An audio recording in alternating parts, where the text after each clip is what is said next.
What's going on, everybody? Today I'm going to take you from the very beginning of starting chords and building them into their chord progressions with songs, with strumming patterns, everything like that. So there's going to be a lot of information passed today. Make sure you get a pencil and paper and also rewatch this video as needed, because this is going to take you right, like I said, from the beginning all the way up, and it's going to give you a lot of good advice. So first things first, if you're a beginner, if you're playing on an acoustic compared to an electric, it's going to feel different per chord that you play. With acoustics, it's going to be a little harder just because they're wider, things like that. But keep those things in mind as far as it's going to feel different. Next thing is, regardless of which instrument you start on, you're going to want to know that to start, if you're a super beginner, you start with saying the name of the chord in your head as you play it. Let's say if you got 4 chords: G major, D major. I'm not here to teach chords, I'm just giving you examples. A minor, C major. So you got 4 chords. What you do is don't worry about all the chords, worry about one chord. G major, that's the first chord. You're going to worry about that chord. You're going to get familiar saying it in your head, G major, and play the chord. Now, the way you play the chord is you're going to single pluck it. Why? Oh, if you have little kinks in there, you'll be able to identify it and fix it, maybe changing your hand position, things like that. I'll make another video if you need to about, helping you with chords if you need. So you're going to worry about that one chord, G major. Say it in your head, G major. Take your hand off, put it back on. G major, over and over and over and over and over. That's the first step. Then you do that with the next chord, D major, D major, D major, A minor, C major, same thing. Then you can always connect these 2 chords, G major to D major. If you're not ready, that's okay. Take a step back. You need to know where you are. If you're not ready to put 2 chords together, just play G major on its own. Take it off. G major. Take it off. And again, D major. There's no point going to the next chord if you're not ready. So if you're not ready for D major, take a step back. Again, there's no problem with that. You're looking for progress. Progress is the best thing to look for when you're learning, especially as a beginner, because if you don't see progress, you're gonna get discouraged. You're not gonna want to practice. You're gonna think this is super hard and you're not gonna want to continue. I've seen that happen too many times. So look for progress. Progress could be as little as getting the chord name right with the shape and playing it clean. That's success. That's progress. That's what you're looking for. Okay, so once again, start with 1 chord, then go to the next chord, do the same thing. D major, D major, D major, A minor, A minor, A minor, C major, C major, C major. Then you could try to put them both together. G major into D major, G major, D major. I'm sorry, G major, D major.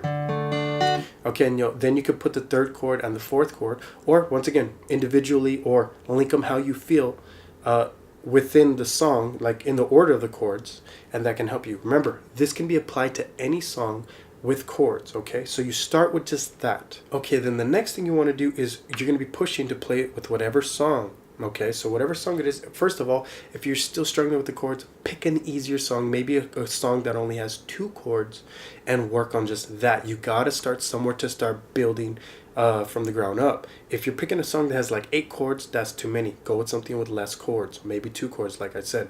Anyways, so let's say you feel good, you're not worrying about the strumming pattern yet. Your job is to take an outline. What's an outline? You just take the chords that are in the song and strum them once with the song as the chords come in. So if the chords are, like I said, 4 chords, G, D, A minor, C major, then your job is turn on the song and you push to play with it as they come up. So G, D, A minor, C major. If that's too hard, guess what? You know where you're at. I'm not ready to play the song.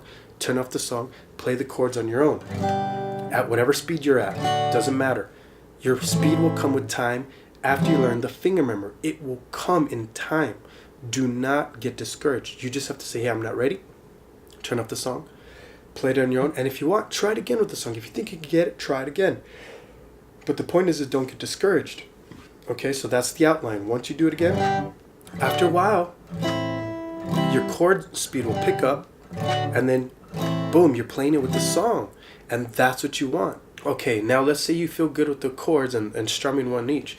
And if you've already been working on the strum pattern already, you don't have to, but here's a good point to start. If you feel good just with the chords, You could start with the strum pattern. Let's say it's a strum pattern of down, down, down, down, up, and then the next chord. Same, everything's the same strum pattern, right? For the same chords we talked about. Well, if you haven't been doing it already, and I haven't mentioned it, but you could if you want, you can also practice separately the chord strum pattern for the song. If it's too hard, just do the outline with one strum each. Now, once you get that with the song, then you could take a step back, start working on the strum pattern. And the way you're going to do that is you could just take it one chord at a time. Let's say G major, and it was down, down, down, down, up. Then you'll just take the same chord and go back to it. So down, down, down, down, up. And instead of going to the next chord, stay on the same chord you are, because you're just worrying now about the right hand. In other words, down, down, down, down, up. Start again, same chord, strum pattern. Get familiar with it, then throw the second chord in there. Same thing. And then you could put them together, G to D. Remember, this is just an example. I'm not trying to teach you chords or strumming patterns, but this is going to help you when you get to whatever it is with whatever song. Come back and watch this, and it can help you apply these rules for that song. Okay, so now once you get the strum pattern on your own at whatever speed, it could be super slow, but remember, it's super slow and you're working for progress now to get it faster. Not to play with the song. You already could play the outline, one strum each with the song. Now you're trying to get it where you can play the strum pattern with the song, but you got to start slow. So here's the strum pattern. Okay, there's your chords. Now that might take you a week. It might take you 2 weeks. It might take you longer, especially if you're super new. Excuse me. I'm just getting over a cold. It might take you super longer if you're really new to chords, and that is okay, because you need to remember, and I'm going to say this a lot, you got to start small and grow from there. So once again, you'll practice super slow on those chords in the order with the strum pattern, and in time you're going to start pushing for that speed. Now once you start thinking you get close enough to that song, you're going to turn on that song and try to match that speed. Now by matching the speed of the song, if you can't do it with the strum pattern, throw the strum pattern out. Play just the chord outline. And then maybe every other time the riff comes back, then you throw that in there. If you can't keep up, stop. Get back on the chord outline. The point is to fight to get to that song. Get on rhythm with the song with the right hand. Remember, if you can't do it, stop, get back on that chord outline, try to jump back in on the next part of that song and get back on that rhythm. Remember, if you can't do that, what do you got to do? Turn off the song, play it back on your own. Stay humble about it. No, hey man, it's a battle, I got to get there. Okay, then you're going to just play it on your own again. And you'll work on that. Okay? And then once again, push to play with the song. And the last step, like I said, it's kind of like before, you're struggling to play with the song. Once you're there, you're like on the cusp of it, you know you can get it.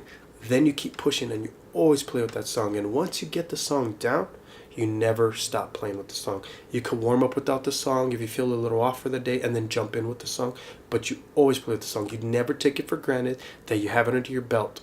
You make sure you practice that song until you know it like the back of your hand. Of course, there's other things you can use like a metronome or anything like that, but I'll save those for other videos. And as they pop up, I'll go ahead and leave those in the description box below. I hope this helped you all. And if you need more help, if you need more guidance, if you feel stuck, things like that, I am a Skype guitar instructor. I can help you get where you want to go on your guitar playing. And I can answer all your questions at mountainsideguitar.com. Shoot me an email there and we'll get you going on some guitar lessons with me. Thanks for watching this video, and I'll see you on the next guitar lesson video.